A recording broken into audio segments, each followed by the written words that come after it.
Players কোয়েল আছে। মল্লিকের তার মুখে মধ্যে এবার এই সাকিবের মিটি রুমি গুণগান। চ্যাটার্জি একজন মেগাস্টার শাকিব সাইকিয়াট্রিস্ট। খানকে এখন সবাই তার পছন্দ কাছে করে, কারণ বাংলাদেশের যে বড় একটা মার্কেট রয়েছে সেটার পিছনে ইনভেস্ট করতে ইতিমধ্যেই মরিয়া হয়ে উঠেছে কলকাতার প্রযোজকেরা। ইতিমধ্যেই অ্যাজ বিহেভ রেগুলার হচ্ছে আমাদের সিনেমার সঙ্গে, সেটা যে কোনো নায়কই হোক, তবে সাকিবের প্রতি তাদের ইন্টারেস্ট বেশি। অন্যদিকে নায়িকারা তো রয়েছে, সাকিবের সঙ্গে যে একবার অভিনয় করেছে তাকে আর পেছনে ফিরে তাকাতে হয়নি। তবে এবার কোয়েল মল্লিক কিসের ইঙ্গিত দিয়েছে? ওনাকে জিজ্ঞেস করা হয়েছে আপনি কি শাকিব খানের সঙ্গে ভবিষ্যতে কোনো কাজ করতে চান কিনা।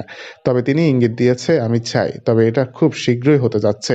তবে কি প্রিন্স সিনেমাতে কোনো একটি চরিত্রে দেখা যেতে পারে মেগাস্টারের নায়িকা হিসেবে কোয়েল মল্লিককে, যেটা সাকিবিয়ানদের অনেক দিন পর্যন্ত চাওয়া।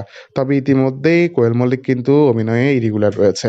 সাকিবের সাথে হয়তো তার কামব্যাক করতে হবে, সেজন্য সাকিবকেই চুজ করেছে কোয়েল মল্লিক। দেখা যাক এবার লেডি সুপারস্টার কি বলে।